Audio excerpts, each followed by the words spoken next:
तेजो वारिवृतां यथा विनिमयो यत्र विसर्गो वृषा धाम्ना स्वेन सदा निरस्तकुहकं सत्यं परं धीमहि विष्णुश्चित्यप्ययेहानियतिदुषितमो बन्धमोक्षाश्च यस्मात् तस्य श्रीब्रह्मरुद्रप्रभृतिसुरनरद्वीषशत्वात्मकस्य विष्णोर्व्यस्ताः समस्ताः सकलगुणनिधिः सर्वदोषव्यपेतः पूर्णानन्दो अव्ययो यो गुरुरपि परमः चिन्तये तं महान्तम्. ಎಷ್ಟಾಯ್ತು ಈಗ? 48 ಆಯ್ತಾ? 48 ಅರ್ಧ ಆಗಿದೆ. ವಿತಥಾಭಿನಿವೇಶೋಯಂ ಯದ್ಗುಣೇಶು ಅರ್ಥದೃಗ್ವಚಃ ಯಥಾ ಮನೋರಥ ಸ್ವಪ್ನಃ ಸರ್ವಮೈಂದ್ರಿಯಕಂ ಮೃಷಾ.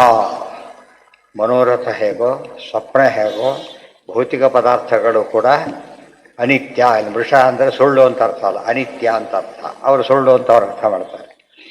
ಇಂದ್ರಿಯವಾನ್ ಜೀವ ಭಜತಿ ಉತ್ಸೃಜತಿ ಅನ್ಯಃ ಪರಮಾತ್ಮ. ಇಂದ್ರಿಯವಾನ್ ಅಂದರೆ ಜೀವ ಅಂತ ಅರ್ಥ.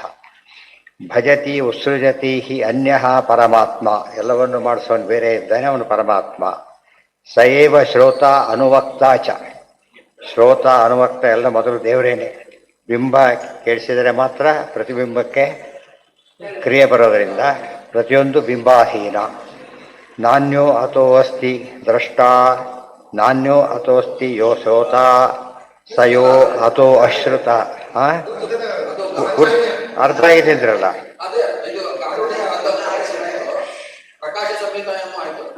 ಅದು ಆಯ್ತಾ ತಂತ್ರ?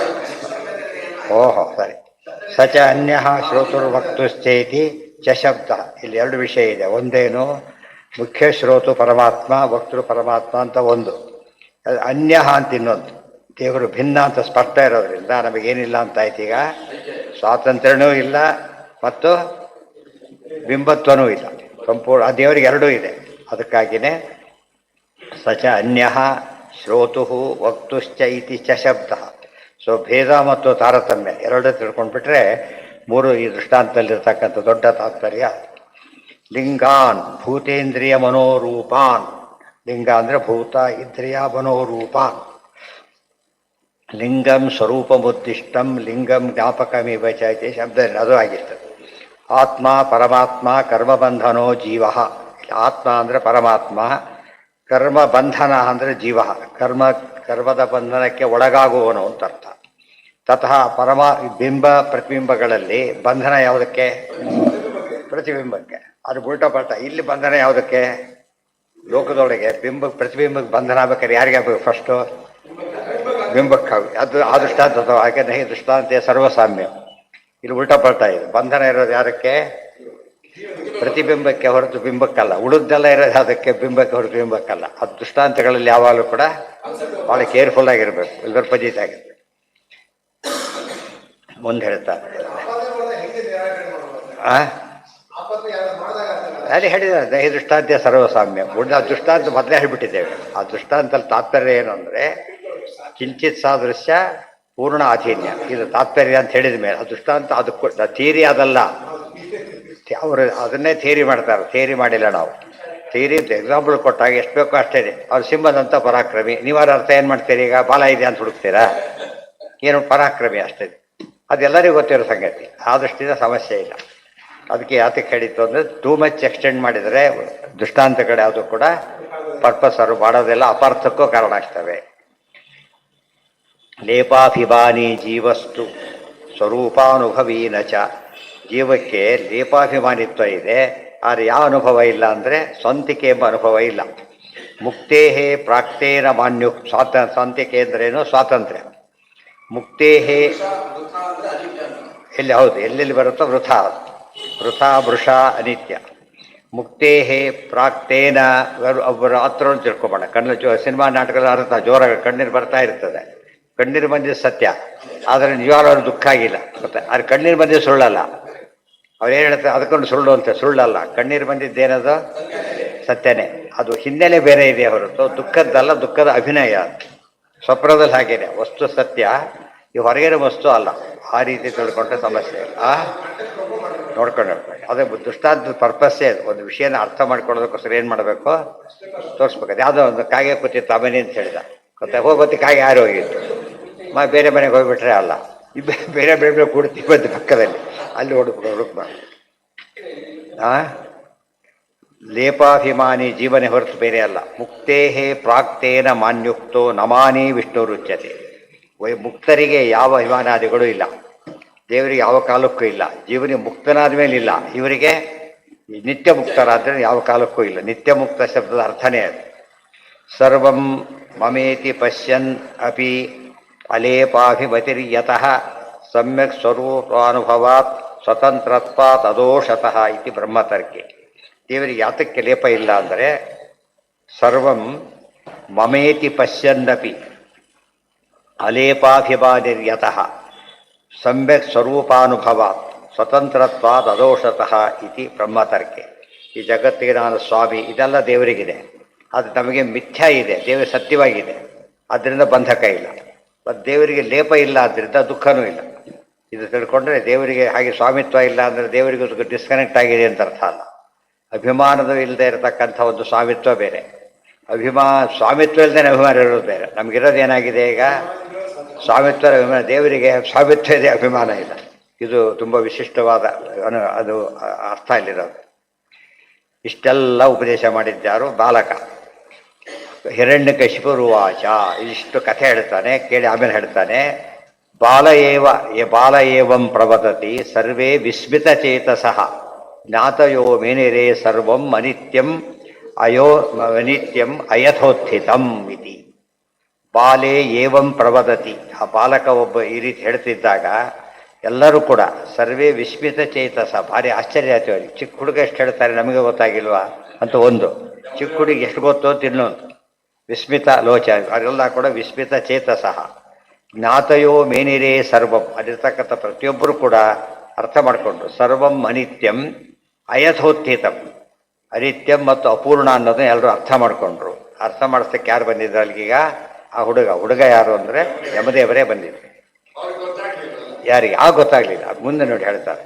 ಅಹಂ ಮಮಾಭಿಮಾನಾದಿ ತು ಅಥೋತ್ಥಮನಿತ್ಯಕಂ ಮಹದಾದಿ ಯಥೋತ್ಥಂಚ ನಿತ್ಯಾ ವಾಪಿ ಯಥೋತ್ಥಿತಾ ಅಸ್ವತಂತ್ರೈವ ಪ್ರಕೃತಿ ಸ್ವತಂತ್ರೋ ನಿತ್ಯ ಏವ ಚ ಯಥಾರ್ಥಭೂತಶ್ಚ ಪರಃ ಏಕ ಏವ ಜನಾರ್ದನಃ ಇತಿ ಚ. ಇಲ್ಲಿ ಕೆಲವು ಪದಗಳಿಗೆ ಸ್ಪಷ್ಟೀಕರಣ ಕೊಡ್ತಾರೆ. ಅಹಂ ಮಮ ಅಭಿಮಾನಾದಿ ತು ಅಯಥೋತ್ಥಿತ ಅನಿತ್ಯಕಂ. ಯಾವುದೋ ನಮಗೆ ಅಭಿಮಾನ ಬಂದಿದೆ ಅದೆಲ್ಲ ಅದು ಕೆಟ್ಟದ್ದು, ಮತ್ತು ಅದು ಅನಿತ್ಯ. ಆ ಪದಾರ್ಥದ ಬಗ್ಗೆ ನಮಗೆ ಎರಡು ಭ್ರಮೆ ಇದೆ. ಮನೆ ಕಟ್ಟಿದ್ರು ಅಂದೇ ಮನೆ, ಎಷ್ಟು ದಿವಸ ಅದು ನಂದೇ ಮನೆ, ಮಾರಿದರೂ ಹೋಯ್ತು, ಕಡ್ಕೊಂಡ್ರೂ ಹೋಯ್ತು, ಯಾರು ಮೋಸ ಮಾಡಿ ಏನೋ ಆದರೂ ನಿತ್ಯ ಅಲ್ಲ. ಆ ಕಾಲಕ್ಕೆ ನನ್ನ ಮನೆ ತಿಳ್ಕೊಂಡೆ ಹೆಸರೇ ಇರಬೇಕು. ನಾವು ಬಸ್ನಲ್ಲಿ ಕೂತಿದ್ರೆ ಸೀಟ್ ನಮ್ಮದು ಎಲ್ಲಿವರೆಗೂ ಅಷ್ಟೇ, ಆಮೇಲೆ ಸೀಟ್ ನಮ್ದಲ್ಲ. ಅಷ್ಟು ಮಾತ್ರ ಜ್ಞಾನ ಇದ್ದರೆ ತಪ್ಪಲ್ಲ. ನನ್ನ ಸೀಟು ಜೋರಾಗಿ ಗಲಾಟೆ ಮಾಡ್ತಾನೆ, ಗಲಾಟೆ ಮಾಡ್ಬೇಕಾದ್ರೆ ಕೂಡ ಏನಿದೆ ಅವನಿಗೀಗ ಅಲ್ಲಿ ಇಷ್ಟು ತಪ್ಪಲ್ಲ. ಆದರೆ ಅವರು ಆ ಸೀಟ್ ಹೋಗಿ ಕಿತ್ಕೊಂಡು ಹೋಗೋದು, ಕಟ್ ಮಾಡಿ ಅವೆಲ್ಲ ಮಾಡಿಕೊಡ್ರು. ಎಷ್ಟು ಆ ರೀತಿ ಮಾಡಿಬಿಟ್ಟು ಏನು ಮಾಡ್ತಾರೆ, ಅದು ಕಾವಲಿಡ ಮಾಡ್ತಾರೆ ಕೊನೆಗೆ ಇನ್ನೊಬ್ಬರನ್ನ. ಹಾಗೆ ಮಾಡ್ಕೊಡು, ನಮ್ಮ ಕರ್ತವ್ಯ ಅಲ್ಲ. ಲೋಟ ಕೊಟ್ಟಾಗ ಲೋಟ ಇರೋದು ಹೌದು, ಆದರೆ ಅಲ್ಲೇ ಇಟ್ಟು ಬರಬೇಕಂತ ಹೌದು. ಅವರು ಒಯ್ದಿದ್ದು ಕೊಟ್ಟಾಗ ಮನೆಗೆ ಒಯ್ಕೊಡು, ಅಲ್ಲಿವರೆಗೂ ಅವನ್ನೇ ಊಟ ಆಮೇಲೆ ಬಿಟ್ಟು ಹೋಗ್ಬಿಡೋದು. ಇದೆಲ್ಲ ನಮಗೆ ಗೊತ್ತಿಲ್ಲ, ಇಲ್ಲಿ ಮಾತ್ರ ಬಿಡೋದಿಲ್ಲ. ಅದೆಲ್ಲ ಬಿಟ್ಟು ಹಾಗೆ ಬಿಟ್ಟು ಬಿಟ್ಟರೆ ಸಮಸ್ಯೆ ಬರೋದೇ ಇಲ್ಲ. ಎಲ್ಲ ಹಾಗೇನೆ, ಅದೆಲ್ಲ ಪೂರ್ತಿ ಅನಿತ್ಯ. ಮಹದಾದಿ ಯಥೋತ್ಥಂಚ ನಿತ್ಯ ಯಾಪಿ ಯಥೋತ್ಥಿತ. ಮಹದಾದಿಗಳು ನಿತ್ಯ ಅದು ಹೇಳಿದ್ದಾರೆ. ಸಂಸೃಷ್ಟ ಮಂಡಂ ತದ್ಗಂಜ ಅಂತ ಹೇಳಬೇಕಾದ್ರೆ ಸ್ವರೂಪತ ಎಲ್ಲವೂ ನಿತ್ಯ ಆದರೂ ಕೂಡ ಏನಿಲ್ಲ, ಅವಕ್ಕೆ ಹುಟ್ಟು ಬರುವ ವ್ಯಕ್ತಿ ಆಗೋದು ಅಭಿವ್ಯಕ್ತಿ ಆಗೋದು ವ್ಯತ್ಯಾಸ ಇದೆ. ಆದರೆ ದೇವರಿಗೆ ಮಾತ್ರ ಯಾವ ರೀತಿ ಚೇಂಜು ಇಲ್ಲ. ಲಕ್ಷ್ಮೀನಾರಾಯಣರಿಬ್ಬರಿಗೆ ಯಾವ್ಯಾವ ಚೇಂಜಸ್ ಇಲ್ದಿರೋದು ಅವರಿಬ್ಬರೇ. ಮಹಾಲಕ್ಷ್ಮಿ ಒಂದು ಚೇಂಜ್ ಇದೆ, ಏನಿದೆ ಅಲ್ಲ, ಆ ಚೇಂಜ್ ಅಲ್ಲ, ಅದು ಇರೋದೇ. ಉಳಿದೃಷ್ಟಿಯಿಂದ ದೇವರಿಗೆ ಅವರಿಗೆ ಸ್ವತಂತ್ರ ಆದರೂ ಕೂಡ ಅವ್ರು ನಿತ್ಯ ಮುಕ್ತಾರೆ. ಅವರು ಅದೇನಿದೆ ಅಂದರೆ ದೇವ್ರ ಬಗ್ಗೆ ಆನಂದ ಹೆಚ್ಚುತ್ತಾ ಹೋಗುತ್ತೆ. ನೋಡಿದಷ್ಟು ಬಗೆ ಬಗೆಯ ನೂತನವ ಕಾಣುತ್ತ. ದೇವರಿಗೆ ಅದಿಲ್ಲ, ಯಾರು ನೂತನ ಕಾಣಬೇಕಾರೆ ತಾನು ಸರ್ವಜ್ಞ ಎಲ್ಲ ಗೊತ್ತಿದೆ. ಆದರೆ ದೇವರಿಗೆ ಸದಾ ಒಂದು ಆನಂದ ಇದೆ, ಅದು ನೋ ಚೇಂಜ್, ಶಾಶ್ವತ ಏಕಪ್ರಕಾರವಾದ ಆನಂದ ಇದೆ. ಮಹಾಲಕ್ಷ್ಮಿಗೆ ಒಂದು ರೀತಿ ಆನಂದದಲ್ಲಿ ವಿಶೇಷತೆ ಇದೆ. ಉಂಡಹ ಅಂತ ಹೇಳಬಾರದು, ಮುಕ್ತಿಗೆ ಹೋದ್ಮೇಲೆ ಇವರಿಗೆ ಉನ್ನಾಹ ಇಲ್ಲ, ಅವ್ರಿಗೇನು ಬಿಲ್ ಬರುತ್ತೆ. ಉನ್ನಾಹ ಅಂತ ಹೇಳಿದ್ರೆ ಸಹಜವಾದ ಒಂದು ಆನಂದ, ಆನಂದ ವಿಶೇಷ ಅನ್ಬೇಕು. ಆನಂದ ವಿಶೇಷ. ಆ ಯಾರಿಗೆ ಯಾರಿಗೆ ಎಲ್ಲರಿಗೂ ಇದೆ, ಮಹಾಲಕ್ಷ್ಮಿಗಿಲ್ಲ. ಅದು ಆನಂದ ಉನ್ನಾಹನೂ ಇದ್ದು ಯಾವ ವ್ಯತ್ಯಾಸ ಇಲ್ದಾರದು ಅವ್ರ ವಿಶೇಷತೆ. ಅದು ಉಳಿದವ್ರಿಗೆ ಯಾರಿಗೂ ಹಾಗಿಲ್ಲ. ಹಾಂ, ನಿತ್ಯ ಮುಕ್ತರು ನೀವೇ ಹೇಳಿರೋಣಂತೆ. ನಿತ್ಯ ಮುಕ್ತರು ಮುಕ್ತರು ಮುಕ್ತರು ಅಂದರೆ ಹಿಂದೆ ಬಂಧನದಲ್ಲಿ ಇದ್ದವರು. ಈ ಜೈಲಿಂದ ಬಿಡುಗಡೆ ಆದರೂ ಏನರ್ಥ? ಜೈಲಿಗೆ ಹಾಕಿದ್ರು ಅಂತ ಅರ್ಥ. ಬಿಡುಗಡೆ ಆದರೂ ಈಗ ಇಷ್ಟೇ ಸಿಂಪಲ್ ತಿಳ್ಕೊಂಬಿಡಿ. ಒಬ್ಬ ಜೈಲಿಗೆ ಹೋಗಿಲ್ಲ, ಹೊರಗಿದ್ದಾರೆ. ಒಬ್ಬ ಜೈಲಿಗೆ ಹೋಗಿ ಹೊರಗೆ ಬಂದ. ಡಿಫ್ರೆನ್ಸ್ ಏನಿದೆ? ಈಗ ಬಿಡುಗಡೆ ಆಯಿತು, ಪೇಪರಲ್ಲಿ ಬರೋ ದೊಡ್ಡ ಬಿಡುಗಡೆ ಬರಬೇಕಾದ ಕಾರಣ ಇಲ್ಲ. ಯಾತಕ್ಕೆ? ಬಿಡುಗಡೆ ಇಲ್ಲೇ ಇಲ್ಲ ಆತಗೆ, ಇದ್ದಿರ್ತಾರೆ. ಅದಕ್ಕೆ ಜೈಲಿಗೆ ಅವ್ರಿಗೆ ಹೋಗಿ ಅಲ್ವಲ್ಲ ಜೈಲಿಗೆ ಅಂತ ಕೇಳಿದ. ದೇವರು ಹಾಗೆ ಸಂಸಾರಕ್ಕೆ ಬಂದೇ ಇಲ್ಲ. ದೇವರು ಮಹಾಲಕ್ಷ್ಮಿನೂ ಬಂದಿಲ್ಲ, ಉಳಿದವ್ರು ಬಂದಿದ್ದಾರೆ. ವ್ಯತ್ಯಾಸಗಳಿದೆ, ಸೂಕ್ಷ್ಮ ವ್ಯತ್ಯಾಸ ಇದೆ. ಒಬ್ಬ ನಮ್ಮಲ್ಲೂ ಕೂಡ ಜೈಲಿಗೆ ಹೋದವರೆಲ್ಲ ಒಂದೇ ರೀತಿ ಅಲ್ಲ. ಈಗ ಫ್ರೀಡಮ್ ಫೈಟರ್ಸ್ ಎಲ್ಲ ಅವರು ಆಮೇಲೆ ದೊಡ್ಡ ದೊಡ್ಡ ಪೋಸ್ಟಿಗೆ ಬಂದ್ಬಿಟ್ಟು. ಫ್ರೀಡಮ್ ಫೈಟರ್ ಬೇರೆ, ಕಳ್ಳ ಬೇರೆ. ಇವತ್ತು ವಾಯುದೇವರ ಮೇಲೆ ಹೇಗೆ ಅಂತ ಕೇಳಿದ್ರೆ ಪರಮಾತ್ಮ ಸೇವಕರಾಗಿ ಹಾಗೆ ಅವ್ರಿಗೆ ಬಂದ ಅಂಬೋದು ವೈಭವ. ಅವ್ರಿಗೆ ಸ್ವಾಗತ ಮಾಡಿ ಕರ್ಕೊಂಡು ಹೋಗ್ತಾರೆ. ಇವಾಗ ಕಳ್ಳರನ್ನು ಸ್ವಾಗತ ಮಾಡಿ ಕರ್ಕೊಂಡು ಹೋದ್ರೆ ತಪ್ಪಾಗುತ್ತೆ ಅಷ್ಟೇ. ಅವ್ನು ಹೊರಗೆ ಬರ್ಲಿಕ್ಕೆ ನಾಚಿಕೊಂಡೇ ಹೊರಗೆ ಬರ್ಬೇಕು. ಅವನು ಯಾರು ಬಂದರೆ ಅವ್ನಿಗೆ ಇನ್ನೂ ಇದಾಗುತ್ತೆ. ಯಾರು ತಿಳಿಸ್ತಾ ಹೊರಗೆ ಬರ್ತಾರೆ. ಮುಖ ತೋರಿಸ್ಲಿಕ್ಕೆ ಆಗೋದಿಲ್ಲ ಅವನ ಕೈಲಿ. ಇವ್ರು ಹಾಗಲ್ಲ, ಒಳ ವೈಭವದಿಂದ ಬರ್ತಾರೆ. ಸೊ ಬಂಧನದಲ್ಲೂ ಕೂಡ ಏನಿದೆ? ತಾರತಮ್ಯ ಇದೆ. ರುಜುಗಡೆಯರ ಬಂಧನೆಲ್ಲ ಅವ್ರಿಗೆ ಉನ್ನಾಹಕ್ಕೆ ಕಾರಣ. ಗೊತ್ತಾಯ್ತಾ? ಇವರಿಗೆಲ್ಲ ಯಾಕೆ ಫ್ರೀಡಮ್ ಫೈಟರ್? ಯಾವ ಥರ? ದೇವರೊಬ್ಬನೇ ಫ್ರೀ ಆಗಿರೋದು ಅಂತ ಹೇಳೋರು. ಸ್ವತಂತ್ರೋ ಭಗವಾನ್ ವಿಷ್ಣು, ಈ ಎಚ್ಚರ ಎಲ್ಲರಿಗೂ ಹೇಳ್ತಾರೆ. ಆದ್ದರಿಂದ ಅದು ಹೆಮ್ಮೆಯ ಸಂಗತಿ. ಇದು ಹೆಮ್ಮೆಯ ಸಂಗತಿ ಅಲ್ಲ. ಅವ್ರದ್ದು ಎಲ್ಲಿವರೆಗೂ? ಮುಕ್ತರಾಗೋವರೆಗೂ ಹೇಳ್ತಾರೆ. ವಾಯುದೇವರ ಆನಂದಕ್ಕಿಂತ ಬ್ರಹ್ಮದೇವರ ಆನಂದ ಸೂಕ್ಷ್ಮವಾಗಿ ಜಾಸ್ತಿ ಇದೆ. ಸೂಕ್ಷ್ಮವಾಗಿ ನಮಗೆ ಗೊತ್ತಾಗೋದಿಲ್ಲ, ಜಾಸ್ತಿ ಇದೆ. ಬ್ರಹ್ಮದೇವರು ಕೂಡ ಪರಮೋತ್ಸಾಹ ಹೆಚ್ಚುತ್ತಾ ಹೋಗೋದು. ಮುಕ್ತಿ ಹೋದ್ಮೇಲೆ ಸ್ಟಾಪ್. ಅಲ್ಲಿವರೆಗೂ ಅವ್ರಿಗೆ ಉನ್ನಾಸ. ಅಷ್ಟು ದಿವಸಗಳ ಕಾಲ ಒಂದು ಸ್ಲೈಟಾಗಿ ಜಾಸ್ತಿ ಬರ್ತಾನೆ ಇರೋದು. ಮುಕ್ತಿಯಲ್ಲಿ ಅಲ್ಲಿ ಒಂದು ಮ್ಯಾಕ್ಸಿಮಮ್ ಸ್ಯಾಚುರೇಟ್ ಆದಾಗ ಬಸ್ತೆ ಪ್ರಶ್ನೆ ಇಲ್ಲ. ಈ ಹಾಲು ಅಷ್ಟೇ ಇದೆ, ಕ್ವಾಂಟಿಟಿ ಚೇಂಜ್ ಆಗಲಿಲ್ಲ. ಉಕ್ಕಿದಾಗ ಮೇಲೆ ಬರೋದು. ಮಹಾಲಕ್ಷ್ಮಿ ಆನಂದ ಆ ಥರ. ಗೊತ್ತಾಯ್ತಾ? ಉನ್ನಾಹ ಅದು ಕ್ವಾಂಟಿಟಿ ಏನು ಚೇಂಜ್ ಆಗಲಿಲ್ಲ, ವಿಶೇಷತೆ ಬಂದಾಗ.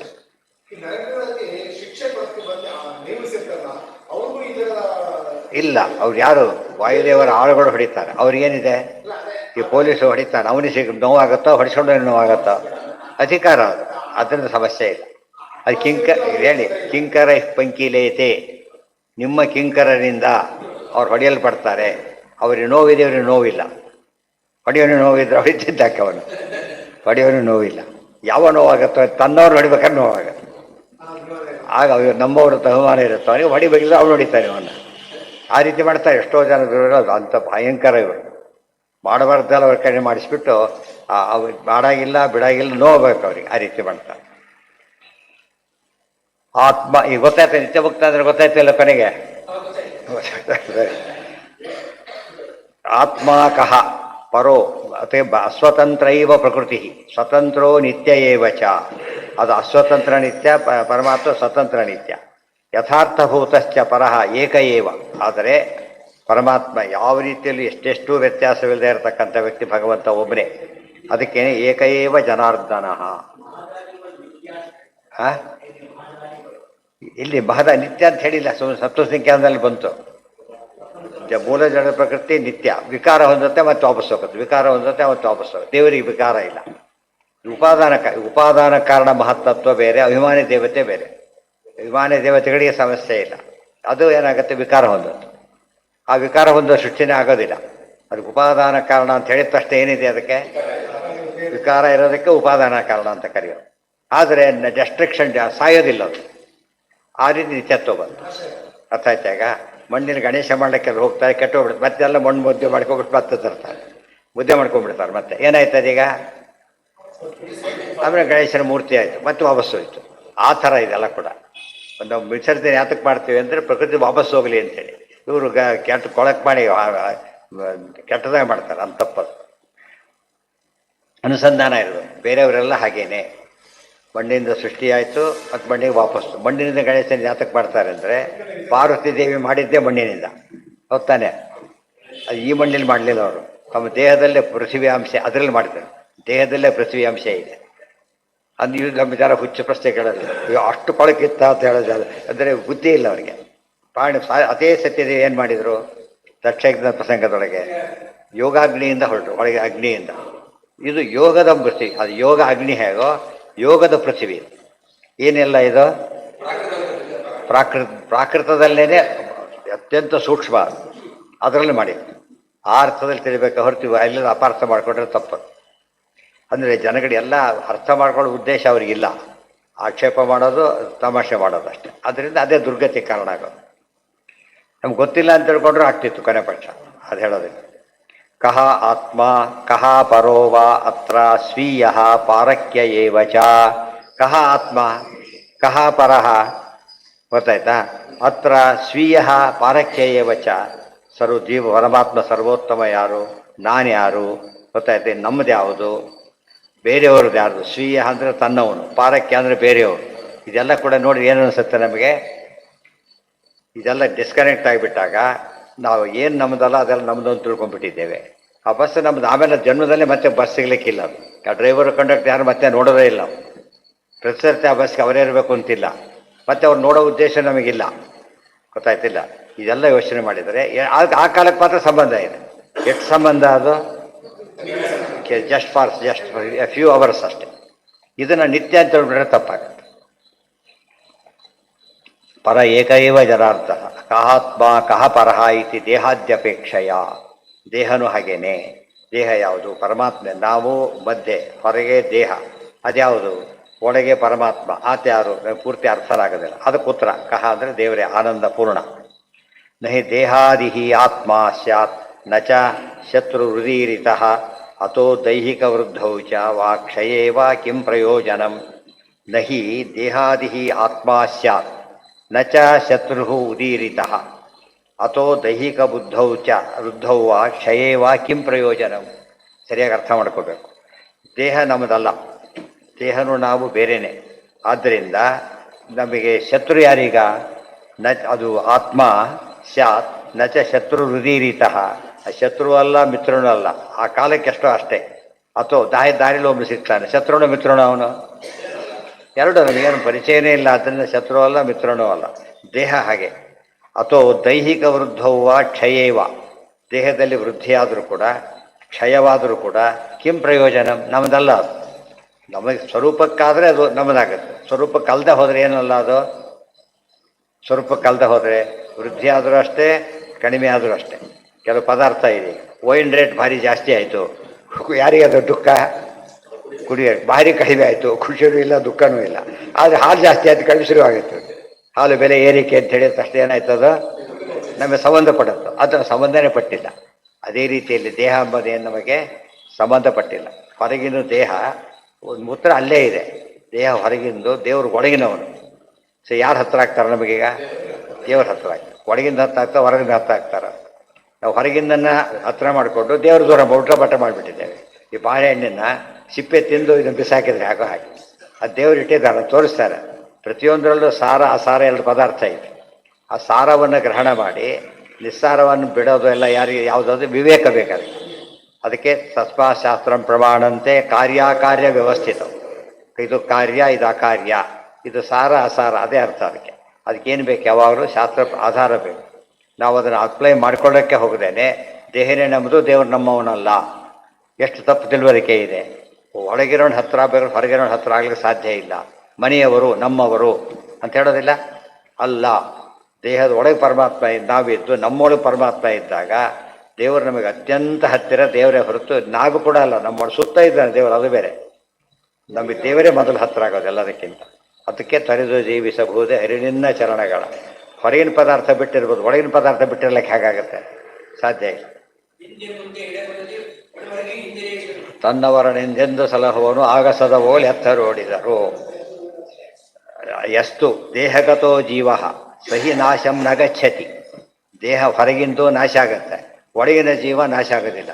ಒಳಗಿನ ಜೀವಕ್ಕೆ ನಾಶ, ಇನ್ನೂ ಒಳಗಿನ ಪರಮಾತ್ಮಕ್ಕೆ ನಾಶ ಇರುತ್ತೆ, ಸಾಧ್ಯ ಇಲ್ಲ. ಅತಃ ಶತ್ರು ವಿವೃದ್ಧವ್ವ ವಿನಾಶೇ ಶೋಚನಂ ಕುತಃ. ಆ ಶತ್ರು ಹೆಚ್ಚಲಿ ಏನು ಯೋಚನೆ ಅದ್ರ ಒಳಕ್ಕೆ ಹೋಗಬಾರ್ದು. ಇದು ಫಿಲಾಸಫಿ. ಅದು ದೇಹಾದಿ ವ್ಯತಿರಿಕ್ತೌತು ಜೀವೇಶವು ಪ್ರತಿಜಾನತಾಂ. ಅತ ಆತ್ಮವಿರುದ್ಧಿಸ್ತು ವಾಸುದೇವೇ ರತಿಸ್ಥರ ಸ್ಥಿರ ದೇಹಾದಿ ವ್ಯತಿರಿಕ್ತೌತು ಜೀವೇಶು ದೇಹ ಜೀವ ಈಶ ಎಲ್ಲರೂ ಪರಸ್ಪರ ಭಿನ್ನರು ಪ್ರತಿಜಾನತಾಂ ಅತಃ ಆತ್ಮ ವಿವೃದ್ಧಿಸ್ತು ವಾಸುದೇವೇ ರತಿಸ್ಥಿರ. ನಾವಿವತ್ತು ಬೆಳೆಯೋದು ಅಂದರೆ ನಮ್ಮ ದೇಹ ಬೆಳೆದ್ರೆ ನಾವು ಬೆಳೆದಾಗಲ್ಲ. ಏನು ಬೆಳಿಬೇಕು? ದೇವ್ರ ಬಗ್ಗೆ ಜ್ಞಾನ ಬೆಳಿಬೇಕು. ಅದು ನಿಜವಾದ ವೃತ್ತಿ ಅಂದ್ರೆ. ಹುಡುಗ ಹೋದ ದೊಡ್ಡ ಇದಾಗ ಗುಂಡ್ಕಲ್ಲಾದ ಬಂದ ನೋಡಿದರೆ ಫೇಲಾಗಿ ಬಂದುಬಿಡ್ತದೆ. ಅದೇನಾಯ್ತಾಗ ನೋಡಿದ್ರೆ ಅಸಹ್ಯ ಬರುತ್ತೆ ಅವನಿಗೆ. ಆದ್ರೆ ಅವ್ರು ಹೀಗಾಗಿದ್ದಾರೆ ರ್ಯಾಂಕ್ ಅವ ಭಾರಿ ಖುಷಿ ಆಗುತ್ತೆ. ಅಂದರೆ ಅವನು ಫಿಸಿಕಲಿ ಯಾವ ಸ್ಕೂಲ್ ಕಾಲೇಜ್ ಸೇರಿಸೋದು ಯಾತಕ್ಕಲ್ಲ, ಫಿಸಿಕಲಿ ಡೆವಲಪ್ ಆಗಲಿಕ್ಕಲ್ಲ, ಅದು ಸೆಕೆಂಡರಿ. ಅದು ಯಾವುದಕ್ಕೆ ಡೆವಲಪ್ ಆಗಬೇಕು? ಅವನು ಮೆಂಟಲಿ ಆಗಬೇಕು, ಸ್ಪಿರಿಚುಯಲಿ ಆಗೋ ನಿಜವಾದ. ಇಂಟೆಲೆಕ್ಚುಯಲಿ ಆದರೆ ಲೌಕಿಕ, ಸ್ಪಿರಿಚುಯಲಿ ಆದರೆ ಎರಡೂ ಆಯ್ತು ಸೇರ್ಕೊಂಡ್ಬಿಡುತ್ತೆ. ಆದ್ದರಿಂದ ಆ ರೀತಿ ಇರಬೇಕು. ನಾವು ದೇಹ ವೃದ್ಧಿಗೆ ಖುಷಿ ಪಡ್ತೇವೆ, ದೇಹದ ಸ್ವರ್ಗ. ಆದರೆ ಇದಿಲ್ಲ, ಮಕ್ಕಳ ಬಗ್ಗೆ ಆಗಲಿ ನಮ್ಮ ಬಗ್ಗೆ ಯಾವುದೇ ಆಗಲಿ ದೇಹ ನೋಡ್ತೇವೆ ಅಷ್ಟೇ ಹೊರತು ಇದು ನೋಡೋದೇ ಇಲ್ಲ. ಅವರು ಏಕಾಸಿ ಸೊಂಡ ಅಯ್ಯೋ ಇನ್ಮೇಲೆ ಬಿಟ್ಟು ಉಪವಾಸ ಮಾಡಬೇಡ ಮಾರಾಯ ಅದಲ್ಲ. ಇದು ಈ ರೀತಿ ಮಾಡಿಕೊಂಡ್ರೆ ಒಳ್ಳೇದು ಗೊತ್ತಾ. ಆ ರೀತಿ ಮಾಡಿದ್ರೇ ದೇಹ ದಂಡನೆ. ಅದು ಬೇರೆದಕ್ಕೆ ಉಪಯೋಗಿಸ್ಬೇಕು. ಬೇರೆ ದಿವಸ ಮಾಡೋಕ್ಕೆ ಹಾಗಿರಬಾರ್ದು. ಬೇಗ ಏನಾರು ತಿನ್ನು ಅಂತ ಹೇಳಿ ಅವತ್ತು ಹೇಳಬಾರ್ದು ಆ ಮಾತನ್ನು. ನಾವು ಉಲ್ಟಾ ಪಲ್ಟ ಆಗಿಬಿಡೋದು. ಅವು ಬೇರೆ ಸುಮ್ಮನೆ ಇರ್ತಾರೆ, ಅವತ್ತು ಒತ್ತಾಯ ಮಾಡಿ ತಿನ್ನಿಸ್ಬಿಡ್ತಾರೆ. ಇದು ಅದು ಎಷ್ಟು ಅವಿವೇಕ ಇದೆ ಎಂಬುದಕ್ಕೆ ಸಾಕ್ಷಿ. ಏನೋ ಬಂದೆ. ಹೌದು, ಓಲು ಅಂದ್ರೇನು? ಓಲು ಅಂದ್ರೇನು? ಆಗಸದ ಓಲ್ ಅಂದರೆ ಅಂತೆ ಅಂತ. ಆಕಾಶದಂತೆ ಎಲ್ಲ ಕಡೆ ಇದ್ದಾನೆ, ವ್ಯಾಪ್ತನಾಗಿದ್ದ. ಆಕಾಶದಂತೆ ವ್ಯಾಪ್ತನಾಗಿದ್ದ. ಆಕಾಶ ಹೇಗೆ ಹಿಂದು ಮುಂದೆ ಎಡಬಲ ಎಲ್ಲ ಕಡೆ ಇಲ್ಲ, ಒಳ ಹೊರಗೆ ಆಕಾಶ ಬರ್ಸ್ಟಾಗ್ಬಿಡ್ತಿತ್ತು. ಹೊರಗು ಒಳಗೆ ಎಲ್ಲ ಕಡೆ ಆಕಾಶ ಇದೆ ಅಲ್ಲ, ಹಾಗೆ ದೇವರಿದ್ದಾನೆ.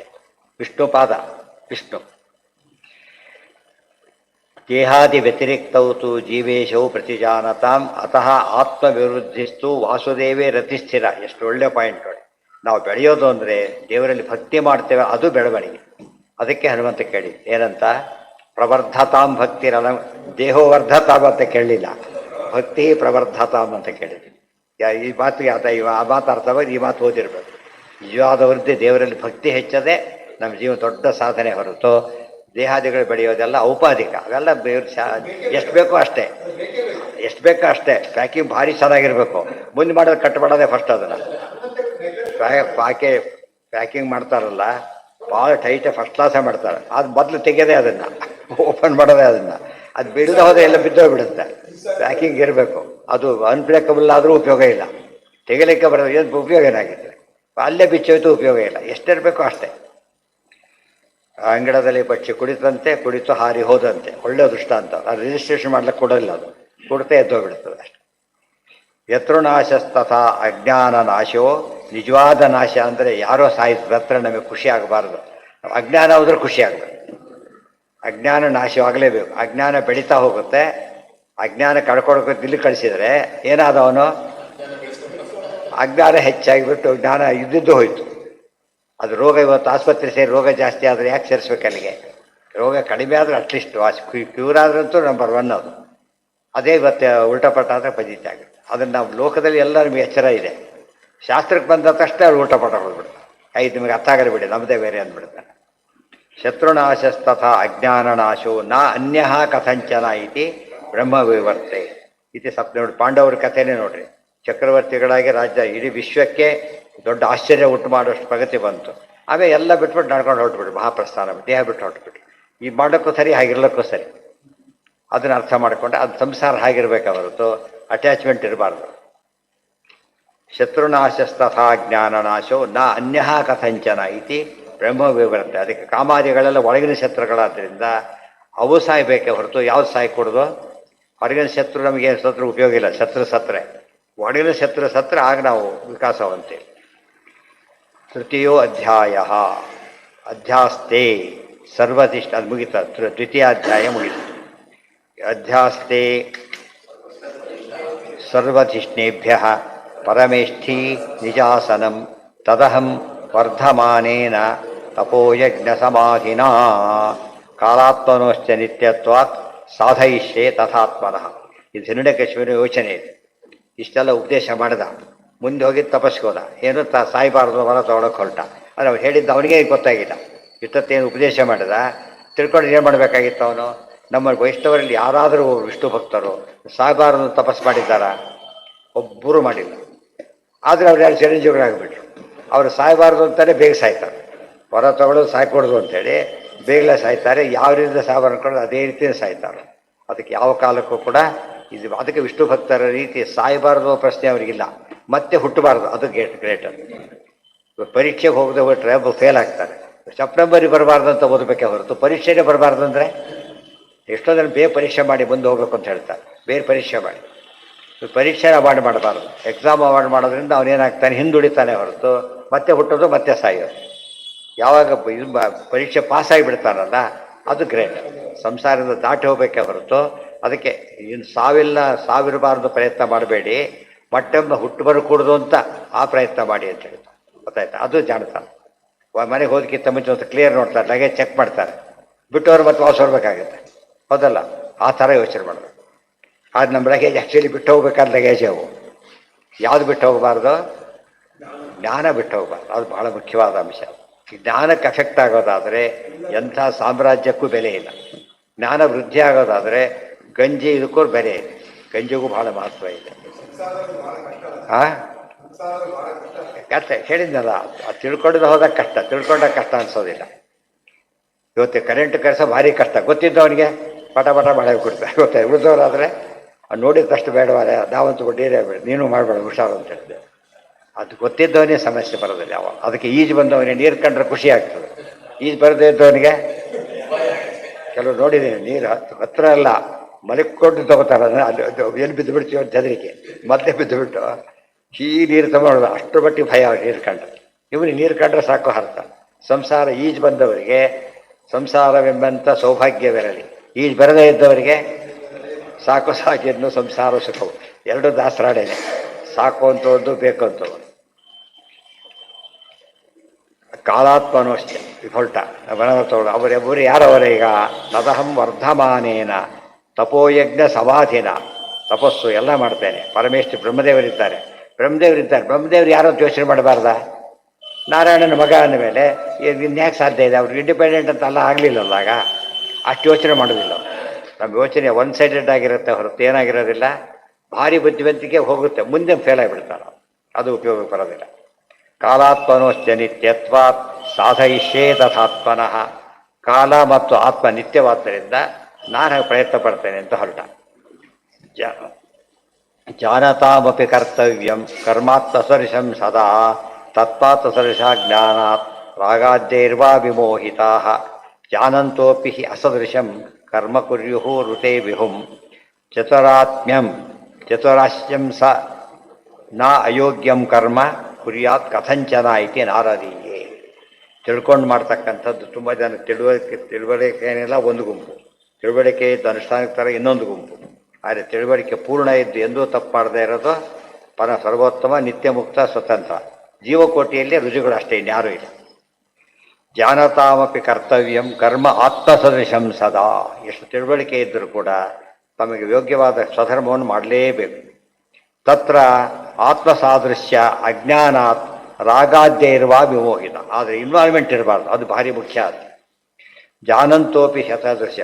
ಎಷ್ಟೋ ಸತ್ಯ ವೆರಿ ಸಿಂಪಲ್. ಅದು ಯಾರೋ ಒಂದು ದುಡ್ಡು ಕೊಡಬೇಕಾಗಿದೆ, ಉಯಿಸ್ಕೊಂಬಂತ ಯಾರೋ ಕಳಿಸಿದ್ರು, ಹೋದ ದುಡ್ಡು ಕೊಟ್ಟರು ತಂದ, ದುಡ್ಡು ಕೊಡಲಿಲ್ಲ ಅಂತ ಹೇಳಿದ ಅಷ್ಟೇ. ಅವನಿಗೆ ಅದ್ರ ಲೇಪ ಇಲ್ಲ ಅದರಿಂದ. ಗೊತ್ತಾಯ್ತಾ? ಅವನು ಕೊಟ್ಟು ಬೈದು ಬಂದು ಏನೋ ಮಾಡಕ್ಕೆ ಕಿಸ್ಕೊಂಬಂದು ಅಷ್ಟೇ ಹೇಳಿದ್ದಾರೆ. ಕೊಳ್ಳೆ ಅವ್ರು ಬೈಯೋ ಹಕ್ಕಿಲ್ಲ, ಇಲ್ಲಿ ಬಂದು ಇವ್ರನ್ನೂ ಬೈಯೋ ಹಕ್ಕಿಲ್ಲ. ನೀವು ಸುಮ್ಮನೆ ಕಳಿಸಿರಿ ಕೊಡಲೇ ಇಲ್ಲ ಅಂತ ಅದನ್ನು ಹೇಳಬಾರ್ದು. ಅವನ ಕೆಲಸ ಎಷ್ಟೋ ಮುಗಿಸ್ಬಿಟ್ಟ ಅಷ್ಟೇ. ಕೊಟ್ಟರೆ ಒಂದು ತಂದಲ್ಲ ಅದು. 10,000 ಕೊಡಲಿ ಒಂದೇ ಕೊಡಲಿ ಒಪ್ಪಿಸ್ಬಿಡ್ಬೇಕಷ್ಟೆ, ತಂದಲ್ಲ ಅದು.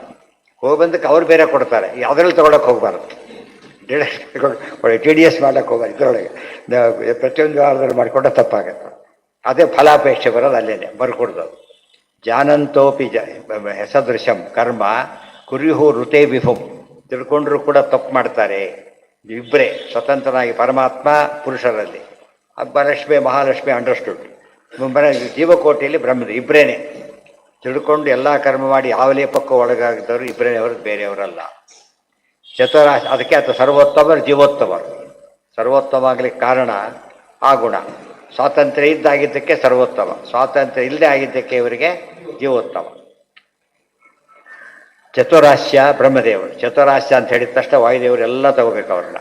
ಸ ನಾಯೋಗ್ಯಂ ಕರ್ಮ ಕುರ್ಯಾತ್ ಕಥಂಚನ ಎಂದು ಅಯೋಗ್ಯ ಕೆಲಸವನ್ನು ಮಾಡೋದೇ ಇಲ್ಲ. ಆದ್ದರಿಂದ ಅವ್ರಿಗೇನಿಲ್ಲ, ಅಯೋಗ್ಯ ಮಾಡಿದರೆ ದುಃಖ ಬರಬೇಕು, ಅಯೋಗ್ಯ ಇಲ್ಲ ದುಃಖನೇ ಇಲ್ಲ ಅವರಿಗೆ. ಯಾವಾಗಲೂ ಕೂಡ ಶತಾನಂದ ಅಂತ ಬ್ರಹ್ಮದೇವರ ಹೆಸರು. ಶತಾನಂದ ಅಂದ್ರೇನು? ಪೂರ್ಣಾನಂದ. ತಪಸಾ ವಿದ್ಯೆಯಾವಾಪಿ ಜ್ಞಾನಧ್ಯಾನಾದಿನಾಥವ ವ್ಯಸ್ತೈ ಸಮಸ್ತೈರಪಿ ವಾ ಕುರ್ವತಾಂ ಯತ್ನವುತ್ತಮಂ ಸಂಹಾರ ವಿಕ್ಷೇಪ ಶತೈ ಬಹುಕೋಟಿಭಿರೇವ ವಾ ನ ಶಕ್ಯಂತೆ ಸಮಾರೋಢುಂ ಸಾತ್ಮಾಯೋಗ್ಯಪದಾನಿತು ತಥಾಪಿ ಆಚರತಾಂ ಕುರ್ಯು ದೈತ್ಯಾನಾಂ ಸುರನಾಯಕಾಃ ವಿಘ್ನಂತು ತಪ ಆದೀನಾಂ ವೈಯರ್ಥ್ಯಶ್ಯಾನುಪನುತ್ತಯೇ ಇತಿ ಪ್ರಕಾಶಿಕಾಯಾಮ್. ಈಗ ಹಿರಣ್ಯಕಶಿಪು ತಪಸ್ಸು ಮಾಡ್ತಾ ಇದ್ದಾನೆ. ಅವ್ನು ಮಾಡ್ತಿರೋ ತಪಸ್ಸು ಎಂಥ ತಪಸ್ಸದು? ಅಯೋಗ್ಯ ತಪಸ್ಸು, ತಾಮಸ ತಪಸ್ಸು, ಅತ್ಯಂತ ಹೇಯ, ಕೆಟ್ಟ ಉದ್ದೇಶ ಅವನು ಇಟ್ಕೊಂಡು ಮಾಡ್ತಾ ಇದ್ದಾನೆ. ಅದ್ರ ಬಗ್ಗೆ ನೋಟ್ ಕೊಡ್ತಾರೆ. ತಪಸಾ ವಿದ್ಯೆಯಾವಾಪಿ ಜ್ಞಾನಧ್ಯಾನಾದಿನಾಥವ. ಸರಿಯಾಗಿ ನೋಡಬೇಕಾದ್ರೆ ತಪಸ್ಸು ಮಾಡಲಿ, ವಿದ್ಯೆ ಇರಲಿ, ನಿತ್ಯ ಆಮೇಲೆ ಜ್ಞಾನ ಧ್ಯಾನ ಏನೇ ಮಾಡಲಿ, ವ್ಯಸ್ತೈ ಸಮಸ್ಯೆ ಇರಬೇಕು, ಒಂದೊಂದೇ ಮಾಡಲಿ, ಎಲ್ಲವೊಂದು ಸೇರಿ ಮಾಡಲಿ. ಕುರ್ವತಾಂ ಯತ್ನ ಉತ್ತಮಂ ಸಂಹಾರ ವಿಕ್ಷೇಪ ಶತೈ ಬಹುಕೋಟಿಭಿರೇವ ವಾ ನ ಶಕ್ಯಂತೆ ಸಮಾರೋಢುಂ ಸಾತ್ಮಾಯೋಗ್ಯ ಪದಾನಿತು. ಎಷ್ಟೆಷ್ಟು ಏನೇನು ಮಾಡಿದರೂ ಕೂಡ ತನಗೆ ಯೋಗ್ಯವಲ್ಲದ ಪದವಿ ಪಡೆಯಲಿಕ್ಕೆ ಅವನಿಗೆ ಸಾಧ್ಯವೇ ಇಲ್ಲ. ಅರ್ಥ ಆಯ್ತಾ? ಈಗ ಇವತ್ತು ಇಂದ್ರ ಪದವಿ ಅರ್ಹತೆ ಇಲ್ಲ, ಇನ್ನೊಂದು ಪ್ರಯತ್ನ ಪಟ್ಟ ಅಂತ ತಿಳ್ಕೊಂಬೋಣ. ಅವನೇನಾಗ್ತಾನೆ? ಏನೇ ಮಾಡಲಿ, ಎಷ್ಟೆಷ್ಟು ಮಾಡಿದರೂ ಕೂಡ ಏನು ಸಿಗೋದಿಲ್ಲ ಅವನಿಗೆ, ಸಿಗೋದೇ ಇಲ್ಲ. ಅದಕ್ಕೆ ಮಾಂಡವರು ಅಣಿ ಮಾಂಡವರಾದರು. ಗೌತವರು ಶಾಪ ಕೊಟ್ಟ ಪುಣ್ಯ ಕಳ್ಕೊಂಡು ಅವ್ರು ಯಾರು ಏನೋ ದೇವರಾಗಲೇ ಪ್ರಯತ್ನ ಪಟ್ಟವರಲ್ಲ. ಪುಣ್ಯದಲ್ಲಿ ನಮಗೆ ಯಾರು ಕೂಡ ಅಯೋಗ್ಯ ಪದವಿ ಇಷ್ಟಪಡ್ಲಿಕ್ಕೆ ಹೋಗಿ ಹರಸ ಮಾಡ್ಕೊಂಡವ್ರು ಇದ್ದಾರೆ, ಇಲ್ಲ ಅಂತಲ್ಲ. ನಹುಷ ಇದ್ದಾರೆ, ಅವರೆಲ್ಲ ಇದ್ದಾರೆ. ಆದರೆ ಯಾರು ವಿಷ್ಣು ಪದವಿ ಯಾರೂ ಟ್ರೈ ಮಾಡಿಲ್ಲ. ಅದು ವೆರಿ ಇಂಟ್ರೆಸ್ಟಿಂಗ್. ಯಾವ ಕಾಲಕ್ಕೂ ಕೂಡ ಅವರು ಇವತ್ತು ದೊಡ್ಡ ಮನೆ ಕಲ್ಯಾಣ ಇಷ್ಟಪಡ್ತಾರೆ. ಆಕಾಶಕ್ಕೆ ರೂಫ್ ಹಾಕ್ಲಿಕ್ಕೆ ಯಾರು ಯೋಚನೆ ಮಾಡಲ್ವಲ್ಲ, ಹಾಗೆ ಅದೇನಂತ ಗೊತ್ತು ಅವರಿಗೆ. ಬಟ್ ಅದನ್ನು ಹೇಳ್ತಾರೆ, ಆಶ್ಚರ್ಯ. ಅದು ಆ ರೀತಿ ಒಂದು ಚಿಂತನೆ ಮಾಡಿದರೆ ತಪ್ಪಾಗ.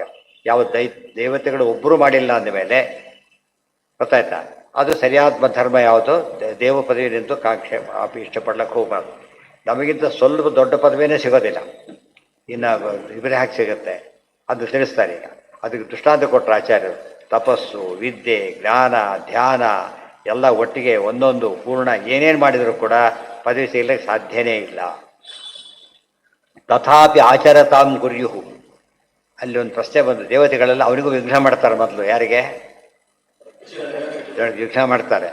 ವಿಘ್ನ ಯಾಕೆ ಮಾಡಬೇಕಾಗಿತ್ತು? ಹೇಗೂ ಸಿಗಲ್ಲ ಅಂದಮೇಲೆ ಯುದ್ಧ ಯಾಕೆ ಮಾಡಬೇಕು? ಆರ್ಟ್ಸ್ ಇದ್ದಾನೆ, ಪ್ರತಿ ಸರ್ತಿ ಅಪ್ಲೈ ಮಾಡ್ತಾನೆ ಮೆಡಿಕಲ್ಗೆ. ಅವನು ಪ್ರತಿ ವರ್ಷ ಅಪ್ಲೈ ಮಾಡ್ತಾನೆ, ಅವ್ರು ಕೊಡೋದಿಲ್ಲ. ಆದರೆ ಏನು ಬಂತು ಬರೋದು ಬೀಸಾಕೋದು, ಬರೋದು ಬೀಸ ಅಷ್ಟೇ. ಬಟ್ ಇವ್ರು ಏನು ಮಾಡಬಾರ್ದು ಅಂದರೆ, ಅಪ್ಲೈ ಮಾಡೋಕ್ಕೆ ಹೋಗಬೇಡಯ್ಯ, ಬೇಡ ಅಂತಂದು ಹೇಳಬೇಕು. ಕೆಲಸದ ಹೇಳ್ತಾರೆ, ಯಾಕೆ ಹಾಕ್ತೀವಿ ಸುಮ್ಮನೆ, ವೇಸ್ಟ್ ಆಫ್ ಮನಿ ಅಷ್ಟೇ ಅಂತ ಹೇಳ್ತಾರೆ ಕೆಲವು ಸಲ. ಕೆಲಸದ ಹೇಳೋದಿಲ್ಲ. ಯಾಕೆ ಇವ್ರು ಹೇಳ್ತಾರೆ ಗೊತ್ತಾ? ವಿಘ್ನ ಯಾಕೆ ತರ್ತಾರೆ ಅಂದರೆ, ಪ್ರಶ್ನೆ ಇಷ್ಟೇ, ಹಿರಣ್ಯಕಶಿಪು ಏನು ಮಾಡಿದ್ರು ಇಷ್ಟಪಡೋದು ಸಿಗೋದಿಲ್ಲ ಅಂದಮೇಲೆ ಇವ್ರು ಮಾಡ್ಕೊಂಡು ಹೋಗಲಿ ಅಂತ ಬಿಡ್ಬೋದಾಗಿತ್ತು. ಯಾಕೆ ಬಿಡೋದಿಲ್ಲ ಅಂದರೆ, ಮಾಡಿದ ತಪಸ್ಸು ವ್ಯರ್ಥ ಆಯಿತು ಅಂತ ಅಪಖ್ಯಾತಿ ಬರಬಾರದು. ಅರ್ಥ ಆಯ್ತಾ? ವ್ಯರ್ಥ ಆಯಿತು ಅಂತ ಅದನ್ನು ಅನ್ಕೋಬಾರ್ದು. ಅವನು ಅಷ್ಟು ಮಾಡಿದ ಬರಲಿಲ್ಲ, ತಪಸ್ಸೇ ಮಾಡಬಾರ್ದು ಅಂತ ಒಳ್ಳೆಯವರಿಗೂ ಅನಿಸ್ಬಾರ್ದು. ಆಮೇಲೆ ಅದಕ್ಕೋಸ್ಕರ ಏನು ಮಾಡ್ತಾರೆ, ಡೋಂಟ್ ಅಪ್ಲೈ ಅಂತ ಹೇಳಿಬಿಟ್ರೆ ಅವಾಗ ಏನಾಯ್ತು, ಅಲ್ಲಿಗೆ ತಿಳುವಳಿಕೆ ಇದೆ, ಗೈಡೆನ್ಸ್. ಅದು ಗೈಡೆನ್ಸ್ ಅಂತ ಅರ್ಥ. ಉಳಿದವರಿಗಾದರೆ ಎಚ್ಚರಿಕೆ, ಇವರಿಗೆ ತಿಳುವಳಿಕೆ ಕೊಡ್ತಾರೆ. ವಿಘ್ನಂತು ತಪ ಆದೀನಾಂ ವೈಯರ್ಥ್ಯಸ್ಯ ಅಪನುತ್ತೈ. ಒಟ್ಟಿನ ಮೇಲೆ ತಪಸ್ಸು ಮೊದಲಾದವಳು ಮಾಡಿದಾಗ ಅವು ಏನೋ ಒಂದು ಫಲ ಕೊಡೋ ನಿಶ್ಚಿತ. ಇವನು ಎಕ್ಸ್ಪೆಕ್ಟ್ ಮಾಡೋದು ಫಲ ಕೊಡದೆ ಹೋದ್ರು ಕೂಡ ಏನು ಮಾಡುತ್ತೆ, ಅದು ಏನೋ ಒಂದು ಕೊಡುತ್ತೆ. ಆದರೆ ಏನೂ ಕೊಡದೆ ಹೋದ್ರೆ ಏನಾಗುತ್ತೆ ಅಂದರೆ ಇವರಿಗೆ ವೇಸ್ಟ್ ಅಂತ ಅಭಿಪ್ರಾಯ ಅಂತ ಬರಬಾರ್ದಾಗೆಲ್ಲ. ಅನ್ಯಥಾ ಇದಂ. ಕೆಲವು ಕೋರ್ಸ್ಗಳಿಗೆ ಹೇಗಿರುತ್ತೆ ಗೊತ್ತಾ, ಅದು ಪಾಸಾದವ್ರಿಗೆ ಅಪಾಯಿಂಟ್ಮೆಂಟ್ ಕನ್ಫರ್ಮ್ ಇಮಿಡಿಯೇಟಾಗಿ. ಅಲ್ಲ, ಕೆಲವಕ್ಕಂತೂ ಕೊಡಲೇಬೇಕು. ಅದು ಸೆಲೆಕ್ಟ್ ಆದ್ರು ಅಂದರೆ ಓದಿ ಸೆಲೆಕ್ಟ್ ಆದರೂ ಕೋರ್ಸ್ ಮುಗಿದ್ಮೇಲೆ ಕೊಡಲೇಬೇಕು ಅಂತ. IAS ಬದಲಾದವುಗಳೆಲ್ಲ ಯಾವ ಥರ ಆ ಥರ ಫಿಲ್ ಆಗೋದು. IAS ಆಗಿ ಅನ್ಎಂಪ್ಲಾಯ್ ಆಗಕ್ಕೆ ಸಾಧ್ಯ ಇಲ್ಲ ಅವನು. ಹಿಡಿತಾ? ಕೆಲವು ಹಾಗಲ್ಲ, ಬರೀ ವಿದ್ಯೆ ಅಷ್ಟೇ, ಅದಕ್ಕೆ ಕೆಲಸ ಅಶ್ಯೂರ್ಡ್ ಅಲ್ಲ, ಅವರೇ ಕೊಡಬೇಕಾದ್ರೆ ನೀವು ಬಂಧನ ಇದೆ. ಆ ದೃಷ್ಟಿಯಲ್ಲಿ ಅನ್ಯಥಾ ಇದಂ ವಿಧಾಸ್ಯೆ ಅಹಂ ಅಯಥಾ ಪೂರ್ವಮೋಜಸ ಕಿಮನ್ಯೈ ಕಾಲ ನಿರ್ಧೂತೈ ಕಲ್ಪಾಂತೈ ವೈಷ್ಣವಾದಿಭಿ. ಇದೆಲ್ಲ ವಿಚಾರಗಳಿವಿಷ್ಟು ಕೂಡ. ವಿಚಾರ ಮಾಡಿ ಏನು ಮಾಡ್ತಾರೆ ಅಂತ ನೋಡೋಣ ಅಂತ. ನಾಳೆ ಎಲ್ಲ ಮಂಗಳವಾರದವರೆಗೂ ಪಾಠ ಇರೋದು. ಎಂದು 18ನೇ ತಾರೀಕು ಪಾಠ ಇರುತ್ತೆ. 18ರಿಂದ ಶುರು. ನಾಳೆನೂ ಇಲ್ಲ, 18ವರೆಗೆ ಅಂತ ಹೇಳಿದ್ರಿಂದ ನಾಳೆನೂ ಸೇರಿಬಿಟ್ಟು ಇಲ್ಲ. ನಾಡಿದ್ದು ಇಲ್ಲ, ಆಚಾರ ಆಡಿಸ್ದು ಇಲ್ಲ, ಅದ್ರ ದಿವಸನೂ ಇಲ್ಲ. ಯಾವ್ದು ಅವೆಲ್ಲ ಕಣ್ಕೊಳಾಯ್ತಲ್ಲ ನಿಮಗೆ. ಹೌದಲ್ಲ, ನೀವು ಹಾಕಿದ್ರೆ ಚಕ್ಕರ್ ಹಾಕ್ಬೇಕು, ಚಕ್ಕರ್ ಹಾಕ್ಬೇಕು, ಚಕ್ಕರ್ ಹಾಕ